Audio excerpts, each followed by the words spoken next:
ಮಾಜಿ ಶಾಸಕರಾಗಿರುವಂತಹ ಹಾಲಿ ಶಾಸಕರಾಗಿರುವ ಸುಬ್ಬಾರೆಡ್ಡಿಯಣ್ಣನ ವಿರುದ್ಧ ಪರಾಜಿತ ಅಭ್ಯರ್ಥಿ ಆಗಿರುವವರು ಒಬ್ಬರು ಇಲ್ಲಿ ಅವರ ಆಸ್ತಿಗಳು ಸರಿ ಇಲ್ಲ, ಅವರ ಆಸ್ತಿಗಳನ್ನು ಬಚ್ಚಿಟ್ಟಿದ್ದಾರೆ ಅಂತೇಳಿ ನಮ್ಮ ಶಾಸಕರ ಮೇಲೆ ಹೈಕೋರ್ಟ್ನಲ್ಲಿ ದಾವೆಯನ್ನು ಹೂಡಿದರು. ಆ ಒಂದು ಆಧಾರದ ಮೇಲೆ ಇವತ್ತು ಮಧ್ಯಾಹ್ನ ಹೈಕೋರ್ಟು ತೀರ್ಪನ್ನು ಶಾಸಕ ಸುಬ್ಬಾರೆಡ್ಡಿಯವರ ಶಾಸಕ ಸ್ಥಾನ ಅಸಿಂಧು ಅಂತೇಳಿ ತೀರ್ಪನ್ನು ನೀಡಿ ಅಂತೇಳಿ ತೀರ್ಪು ನೀಡಿದೆ ಅಂತೇಳಿ ಮಾಧ್ಯಮಗಳ ಮುಖಾಂತರ ಬರ್ತಾ ಇದೆ. ಮತ್ತೇನಾದರೂ ಹೈಕೋರ್ಟ್ನಲ್ಲಿ ಆ ರೀತಿ ಅಂತ ಒಂದು ತೀರ್ಪು ಏನಾದರೂ ಬಂದಿದ್ರೆ ನಾವು ಅದನ್ನು ಇದು ಮಾಡ್ತೀವಿ, ಗೌರವಿಸ್ತೀವಿ. ಆ ತೀರ್ಪನ್ನು ಗೌರವಿಸ್ತೀವಿ. ಹೈಕೋರ್ಟ್ ನ್ಯಾಯಾಲಯಗಳ ವಿರುದ್ಧ ನಾವು ಮಾತಾಡೋದು ಸರಿಯಲ್ಲ. ಆದರೆ ಇಲ್ಲಿ ಬಹುಶಃ ನ್ಯಾಯಾಲಯಗಳನ್ನ ಕೂಡ ತಪ್ಪುದಾರಿಗಳಿರುವಂಥ ಚಟುವಟಿಕೆಗಳು ನಡೆದಿರ್ತವೆ ಅನ್ನೋದು ನಮ್ಮ ಒಂದು ಇದು. ಯಾಕೆಂದರೆ ದಾವೆ ಹೂಡಿರುವಂಥ ಪರಾಜಿತ ಅಭ್ಯರ್ಥಿಯ ಕ್ಯಾರೆಕ್ಟರ್ಗಳನ್ನು ನಾವು ನೋಡಬೇಕಾಗ್ತದೆ. ಬೆಂಗಳೂರಿನಿಂದ ಬಂದು ಇಲ್ಲಿ ಮಾಡಬಾರ್ದು ಕೆಲಸಗಳನ್ನು ಮಾಡಿ ಇವ್ರ ಮೇಲೆ ನಾವು ಕೂಡ ತುಂಬ ನಮ್ಮ ಕ್ಷೇತ್ರದ ಜನತೆ ಎಚ್ಚರಿಕೆಯಿಂದ ಇರಬೇಕು ಅನ್ನೋದು ನಮ್ಮ ಮನವಿ ಇದೆ ಈ ವಿಷಯದಲ್ಲಿ. ಯಾಕೆಂದರೆ ಅವರ ಹಿನ್ನೆಲೆ ಈ ಹಿಂದೆ ಕೂಡ ಅವರು ಮಾಡಿರುವಂಥ ಚಟುವಟಿಕೆಗಳು, ಅವರ ರಿಯಲ್ ಎಸ್ಟೇಟ್ ಮಾಫಿಯಾಗಳು, ಅವ್ರ ಮೇಲೆ ಎಷ್ಟು ಕೇಸುಗಳಿದ್ದಾವೆ, ಯಾವ್ಯಾವ ಕೇಸುಗಳು ಯಾವ ಹಂತದಲ್ಲಿದ್ದಾವೆ ಅನ್ನೋ ಒಂದು ಸಂಪೂರ್ಣ ಮಾಹಿತಿ ನಮಗಿದೆ. ಅವರು ಬೆಂಗಳೂರಲ್ಲಿ ಸೇರಿಕೊಂಡು ಈ ರೀತಿಯಂಥ ಕುತಂತ್ರಗಳನ್ನು ಹೆಣ್ಕೊಂಡು ಮಾಡ್ತಾ ಇರುವಂಥ ಕೆಲಸಗಳಿರಲಿಲ್ಲ. ಸೊ ನಾವು ಇವತ್ತು ಈ ಪತ್ರಿಕಾಗೋಷ್ಠಿಯ ಮುಖಾಂತರ ಕಾಂಗ್ರೆಸ್ ಪಕ್ಷದ ಮುಖಂಡರುಗಳು, ಕಾರ್ಯಕರ್ತರು ನ್ಯಾಯದ ಮೇಲೆ ಭರವಸೆನ ಇಟ್ಕೊಂಡು ಮುಂದಿನ ನ್ಯಾಯಕ್ಕಾಗಿ ನಾವು ಮೇಲ್ಮಟ್ಟದ ನ್ಯಾಯಾಲಯಕ್ಕೆ, ಸುಪ್ರೀಂ ಕೋರ್ಟ್ಗೆ ಹೋಗ್ಲಿಕ್ಕೆ ಅವಕಾಶ ಇದೆ. ಒಂದು ಅಸಿಂಧು ಅಂತ ಹೇಳಿದರೆ ವಿನಃ ಏನು ಪರಾಜಿತ ಅಭ್ಯರ್ಥಿ ಹಿಂದೆ 4-5 ತಿಂಗಳಿಂದ ಒಂದು ಮಾತನ್ನು ಹೇಳಿದ್ರು. 1 ತಿಂಗಳು ಜನವರಿ ನಂತರ ನಾನೇ ಶಾಸಕ ಅಂತೇಳಿ ಅಷ್ಟು ದುರಹಂಕಾರವಾಗಿ ಅವರು ಈಗಾಗಲೇ ಮಾತನಾಡಿದ್ದಾರೆ ಮಾಧ್ಯಮಗಳ ಮುಖಾಂತರ. ಅವೆಲ್ಲ ಅಂತಕ್ಕೂ ಅವಕಾಶ ಕೊಟ್ಟಿಲ್ಲ ನ್ಯಾಯಾಲಯ. ಅದು ಸಲ್ಲಿಸಲ್ಲ ಅವರು ಶಾಸಕರಾಗೋದು ಈ ಕ್ಷೇತ್ರದಲ್ಲಿ. ಅವರು ಜ್ಞಾಪಕ ಇಟ್ಕೋಬೇಕು. ಅವರು ಈ ರಾಜಕಾರಣ ಮಾಡೋಕ್ಕೆ ಮುಂಚೆ ಅವ್ರಿಗೆ ನಾವು ಎಚ್ಚರಿಕೆಯನ್ನು ಕೊಡ್ತಾ ಇದ್ದೀವಿ. ನೀವು ಸುಬ್ಬಾರೆಡ್ಡಿಯಣ್ಣನ ಸಲೀಸಾಗಿ ನೀವು ನ್ಯಾಯಾಲಯದಲ್ಲಿ ಸಿಲುಕಿಸಿ ಮಾನಸಿಕ ಹಿಂಸೆ ಕೊಡ್ಬೋದು. ಅಷ್ಟು ಬಿಟ್ಟರೆ ಈ ಕ್ಷೇತ್ರದ ಜನ ನಿಮ್ಮನ್ನು ಸಲೀಸಾಗಿ ಒಪ್ಪೋದಿಲ್ಲ. ಅದರ ಜೊತೆಯಲ್ಲೇ ಸುಬ್ಬಾರೆಡ್ಡಿಯಣ್ಣವರು ಕೂಡ ಕೈ ಬಿಡೋದಿಲ್ಲ. ಅಕಸ್ಮಾತ್ ದೊಡ್ಡ ಸಾಮ್ರಾಜ್ಯ ಇದೆ ಅವರು. ಒಂದು ಸಣ್ಣ ಈ ಕ್ಷೇತ್ರದಲ್ಲಿ ಒಂದು ಸಣ್ಣ ಹಳ್ಳಿಯಲ್ಲಿ ಸಣ್ಣ ರೈತನ ಕುಟುಂಬದಿಂದ ಹುಟ್ಟಿ ಬೆಳೆದು ಬೆಂಗಳೂರಿಗೆ ಹೋಗಿ ಒಂದು ವಿಶಾಲವಾದ ಸಾಮ್ರಾಜ್ಯವನ್ನು, ಹೋಟೆಲ್ ಉದ್ದಿಮೆಯನ್ನು ಕಟ್ಟಿದರು. ಆ ಮುಖಾಂತರ ನೂರಾರು ಜನರಿಗೆ ಉದ್ಯೋಗವನ್ನು ನೀಡುವಂಥ ಒಬ್ಬ ಉದ್ಯೋಗದಾತರಾಗಿದ್ದಾರೆ. ಇದನ್ನು ನಾವೆಲ್ಲ ಹೋಗಿದ್ದಾರೆ. ನೀವು ಅಂದ್ಕೊಂಡಷ್ಟು ಮುರಾಜ್ ಅವರೇ, ನೀವು ಅಂದ್ಕೊಂಡಷ್ಟು ಸುಲಭ ಅಲ್ಲ.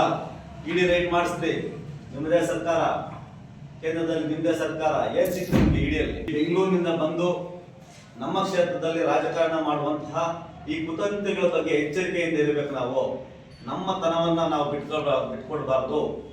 ನಮ್ಮ ಕ್ಷೇತ್ರದಲ್ಲಿ ಹುಟ್ಟು ಬೆಳೆದಿರುವಂಥ ನಮ್ಮ ನಾಯಕತ್ವವನ್ನು ತೇಜೋವಧ ಮಾಡಲಿಕ್ಕೆ ಅಥವಾ ನಮ್ಮ ನಾಯಕರನ್ನ ಮುಗಿಸ್ಲಿಕ್ಕೆ ಈ ಬೆಂಗಳೂರಿನ ಕ್ರಿಮಿನಲ್ ಅಡ್ಡಗಳು, ಕ್ರಿಮಿನಲ್ ಮೈಂಡ್ ಸೆಟ್ ಇರುವಂಥ ಮಾನಸಿಕತೆ ಇರುವಂಥ ಜನ ಈ ರೀತಿಯಾದ ಕುತಂತ್ರಗಳನ್ನು ಹಿಡಿತಾರೆ. ಇದಕ್ಕೆ ನಾವು ಯಾರು ಕೂಡ ಎದುರುಬಾರದು ಅಂತೇಳಿ ನಾನು ನಮ್ಮ ಕ್ಷೇತ್ರದ ಜನರಲ್ಲಿ ವಿನಂತಿಯನ್ನು ಮಾಡ್ತಾನೆ. ಸುಬ್ಬಾರೆಡ್ಡಿಯವರನ್ನ ಅಸಿಂಧುವಾಗಿದೆ ಹೈಕೋರ್ಟ್ನಲ್ಲಿ ಎನ್ನುವಂಥ ವಿಷಯವನ್ನು ವಿಚಾರಣೆ ಮಾಡಿದಾಗ ನಾವು ನೋಡಿದ್ವಿ, ಸ್ನೇಹಿತರ ಹತ್ರ ಕೇಳಿಕೊಟ್ವಿ ಎನ್ನುವಂಥ ಮಾತನ್ನು ಕೂಡ ಈ ಸಂದರ್ಭದಲ್ಲಿ ಹೇಳ್ಬೇಕಾಗ್ತದೆ. ಒಂದು, ಎರಡನೇದಾಗಿ 2 ಆಸ್ತಿ ಘೋಷಣೆಗಳು ಮಾಡುವಂಥ 2013 ಚುನಾವಣೆ ಸರಿಯಾದಂಥ ಮಾಹಿತಿ ಅದರ ಬಗ್ಗೆ ನಾನು ತಿಳ್ಕೊಂಡಿಲ್ಲ. ಜೊತೆಗೆ ಅದರಲ್ಲಿ ನಾನು ಪಾಲ್ಗೊಂಡು ಇರಲಿಲ್ಲ. ಒಂದು ಕೆಲಸವನ್ನು ಮಾಡಿದಾಗ ಅದು ಆಡಿಟ್ ಆಗಲಿ, ಕಾನೂನಿನ ಚೌಕಟ್ಟಿನಲ್ಲಿ ಎಲ್ಲ ವ್ಯವಹಾರಗಳನ್ನು ಬಹಳ ಅವರ ಸ್ವಂತ ಆಡಿಟ್ನಿಂದ ಮಾಡಿ ಇದು ದಾಖಲೆಗಳ ಸಮೇತವಾಗಿ ಇಟ್ಟುಕೊಂಡಿರ್ತಾರೆ. ಎಷ್ಟು ನಮಗೆ ನ್ಯಾಯಾಲಯದ ಮೇಲೆ ನಂಬಿಕೆ ಇದೆ. ಅವರು ಎಲ್ಲ ಪತ್ರಿಕೆಗಳಲ್ಲೂ ಕೂಡ ಹೇಳಿದ್ದು ನಾನೇ ಇನ್ನು ಶಾಸಕ. ಏನ್ರಿ ಇದೇನು ಉಚಿತನಲ್ರಿ? ಶಾಸಕ ಒಂದು ವೇಳೆ ಸುಬ್ಬಾರೆಡ್ಡಿಯವರು ಅಸಿಂಧು ಆದರೆ ಚುನಾವಣೆ ಪ್ರಕ್ರಿಯೆಗಳಿರಲ್ವೇ, ಪ್ರಜಾತಂತ್ರ ವ್ಯವಸ್ಥೆ ಇರಲ್ವೇ? ಇದಕ್ಕಿಂತ ದುರಹಂಕಾರದ ಮಾತು ಬೇರೊಂದಿಲ್ಲ. ಒಂದು, ಅದರ ಜೊತೆಗೆ ನಿನಗೆ ಯೋಗ್ಯತೆ ಇದ್ರೆ ಜನರಲ್ ಹೋಗು, ಜನತಾ ನ್ಯಾಯಾಲಯದಲ್ಲಿ ವಿಶ್ವಾಸವನ್ನು ಕೊಡಿ, ಅದು ಗೆದ್ದು ಬಾ. ಒಂದು, ಒಬ್ಬ ಚುನಾಯಿತ ಶಾಸಕರ ಮೇಲೆ ಈ ತರಹ ಅವಹೇಳನಕರವಾದಂಥ ಹೇಳಿಕೆಗಳನ್ನು ಕೊಡುವುದನ್ನು ನಾವು ಸಹಿಸಲಿಕ್ಕೆ ಕೂಡಲಿಕ್ಕೆ ಸಾಧ್ಯ ಇಲ್ಲ. ಆಗ್ತಕ್ಕಂಥದ್ದನ್ನು ನನಗೆ ತುಂಬಾ ಗೌರವ. ಆದ್ರೆ ಯಾರು ನೀವು ಪ್ರಶ್ನ ತೇಜವಧೆ ಮಾಡಿದ್ರೆ ನಾವಂತೂ ಬೀದಿಗಿಳಿದು ಹೋರಾಟ ಮಾಡಬೇಕಾಗ್ತದೆ. ಇದು ಎಚ್ಚರಿಕೆ. ಈ ಕಾನೂನು ಹೋರಾಟ ಒಳ್ಳೆ ಸುಬ್ಬಾರೆಡ್ಡಿ ಅವರಾಗಲಿ, ಕೃಷ್ಣೇಗೌಡರಾಗಲಿ, ಕಾನೂನು ಮುಂದೆ ಯಾವುದು ದೊಡ್ಡದಲ್ಲ. ನಮ್ಗೆ ಈ ಸಂವಿಧಾನವೇ ಅಂತ್ಯ. ಆ ಸಂವಿಧಾನವನ್ನು ನಾವು ಗೌರವಿಸ್ತೀವಿ. ಜೊತೆಗೆ ಸುಬ್ಬಾರೆಡ್ಡಿ ಅವರ ಒಬ್ಬ ಅಭಿಮಾನಿಯಾಗಿ ಅವರೆಲ್ಲ ಕಷ್ಟ ಸುಖಗಳಿಗೆ ನಾವೆಲ್ಲ ಗುಡುಬಂಡೆ ಜನತೆ ರಾತ್ರಿ ಹಗಲು ಕೂಡ ಅವರ ಜೊತೆಗಿರ್ತೀವಿ ಎನ್ನುವಂಥ ಮಾತನ್ನು ಕೂಡ ಈ ಸಂದರ್ಭದಲ್ಲಿ ಹೇಳ್ತಾ, ನಮ್ಮ ಹೈಕೋರ್ಟ್ ನ್ಯಾಯಾಲಯದಿಂದ ನಮ್ಮ ಶಾಸಕರ ಬಗ್ಗೆ ಒಂದು ಹಸಿನ ಒಂದು ಪ್ರಶ್ನೆ ಆಗಿರೋದು ನಮ್ಮ ಜನತೆಗೆ ಒಂದು ನೋವಿನ ಸಹಮತಿಯಾಗಿದೆ.